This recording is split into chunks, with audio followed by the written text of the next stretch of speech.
waxal seen bopp ne chaque 15 jours dina ñëw mettre à jour liste bi. et puis je me répète pour man ñun ñoo leen njëkk a tëjal. suñu espace waaw ñun tëjuñu kenn. non bul wax tëjuñu kenn sur le papier daal pour man ñoo leen njëkk a tëjal dañuy dox suñu. non genre ce qu'ils ont voulu dire c'est que amul ciblé wuñu Sénégal wala amuñu benn kii quoi c'est une organisation. c'est une stratégie et puis voilà quoi c'est. Fatoumata pour.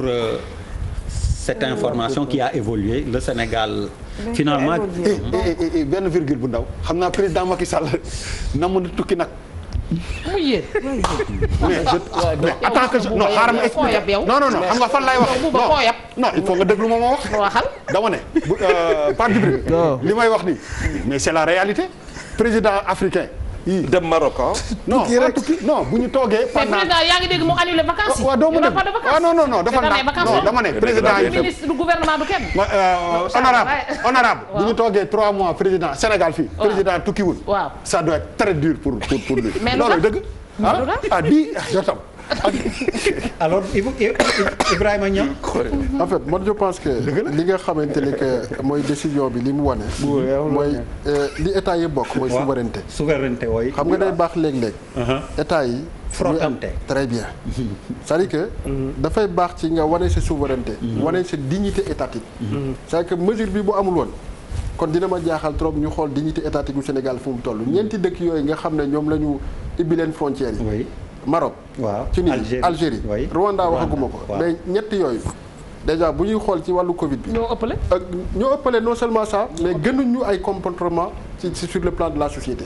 donc je pense que lu baax la. donc ñu dem ba tijji affaire bi par rapport ak la dignité. honorable non mais loolu waroon nañu xalaat ne sax tubaab yi ñemeewuñ ñu noonu. parce que nag vraiment ñun.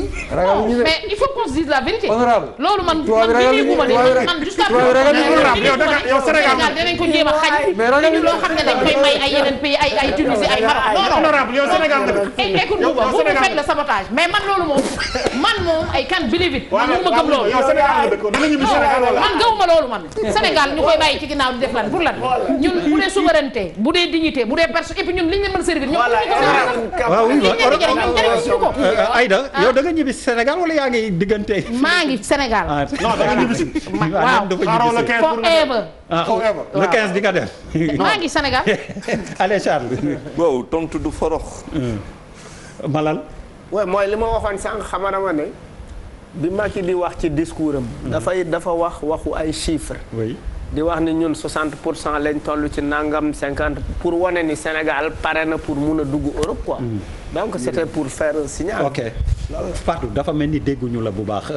non j'ai pas parlé. waaw loolu la. en fait juste pour information. parce que dafa commencé saa waay dagg ko borom virgule. Algérie dañu am convention léegi ak communauté européenne. Union européenne sur des conventions économiques. loolu moo tax ñoom kenn boolewu leen. njëriñ liñ fa am. waaw donc Sénégal aussi diplomatiquement gagnerait vraiment à signer des conventions claires économiques avec ces pays-là. est-ce que même njëriñ bi la. parce que ni nga wax Algérie ils ont délocalisé des usines d'automobiles plein de choses là-bas ñëpp xam nañ ni bon noonu la demee Pape. d'abord man j'attends le communiqué officiel de l'Union européenne buy wax ne dellu si na ci décision bi. mais ndaw si fi leen fi toogal wax na waaw donc on attend la décision ak yan conditionnalité lañ ci boole. parce que tout dépendra aussi de notre protocole sanitaire. par rapport mais faisons attention aussi aux cas importés que ça va revenir. ñun fii est-ce qu'on aura le dispositif pour les mettre en quatorzaine parce que ñoom ils ont leur business ici et ils vont revenir. non allez bi ci topp Pierre gis-gis bi ci topp. Grave. Voilà France am nañ premier ministre bu bees Philippe Édouard dem na Philippe Édouard. dans la France deux prénoms juste à poser Jean Castex moom moo falu moom la Macron fal. alors est-ce que man je vais au-delà même de loolu est-ce que du ñu xaar ñu nit gouvernement bu bees comme gars yi nee nañ en général lu xew fële rek xew fi ay d'accord mais. non d'accord mais fan yii yëpp nee nañ Macky Sall confinement wam bi pour togg gouvernement bu bees bi la de ci wewu béy lañ ko foree nag. waaw non xam naa nag journaliste yi yéen a xëy na yéen a ma ci ëpp xam-xam. mën naa am yéen a ma ci ëpp xam-xam. mais li ma dul nangu rek mooy lu xew fee xew fële. ñun duñu ay nit ñoo xam ne nous sommes des imitateurs duñu imiter kenn. ok Bouba ay ca Bouba. est-ce que waruñu profiter ci 14e président Macky Sall yenn institution yi nga xam ne amuñu benn njëriñ di lekk ay milliards ci Sénégal ñu dindi leen benn yoon. comme ay lan.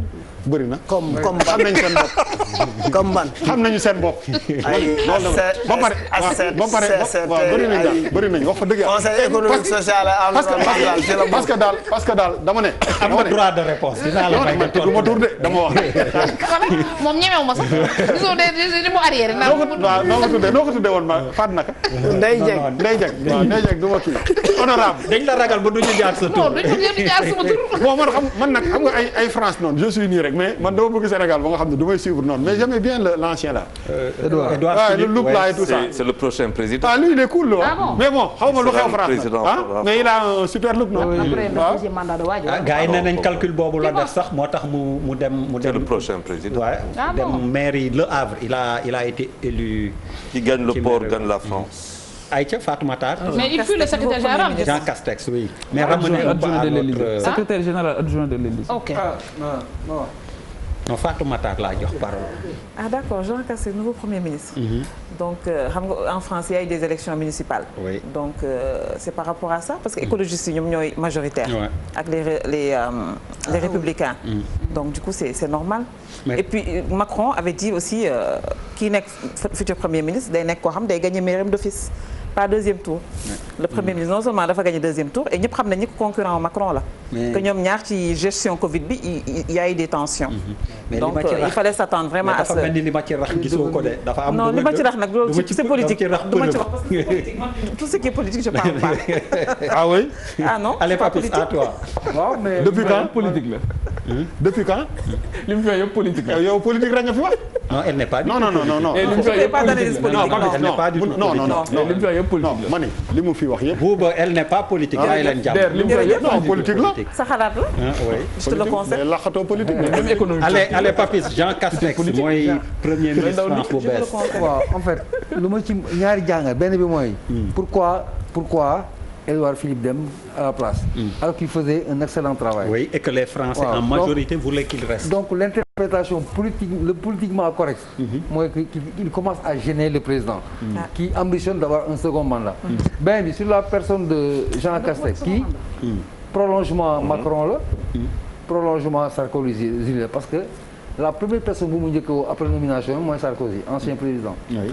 Il a été secrétaire général du gouvernement. Oui. Il a été sous les ordres d'Édouard Philippe. Ça veut dire que dans tous les cas, c'est juste un prolongement.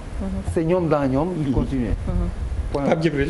ce que li may retenir ci commentaires yi ñu def yëpp même si ça m'intéresse pas mais dama koy jéem a tropicaliser dañu wax ne arrondisseur la et que aujourd'hui gis nañ ne moom personnalité boo xamante ni la mën na dimbali fédérer pour que les gens puissent se retrouver loolu tamit enseignement coronavirus la autour des enjeux yi nga xamante ni c'est d'intérêt national loolu tamit je pense que ne c'est important wane nañ ne tamit ne élu local la am na légitimité wane nañ ne ku jege proximité c'est-à-dire que la question du profilage aussi dafa am solo moo tax président Macky Sall bu dee moo ngi liggéey tamit la question du profilage am na solo na dindi cumul de mandat cumul yi parce que cumul yi mënuñu ko booleeg liggéey loolu tam coronavirus daf ko wane ak yu bari yoo xamante ni am na solo ci nomination Ibrahima Niang.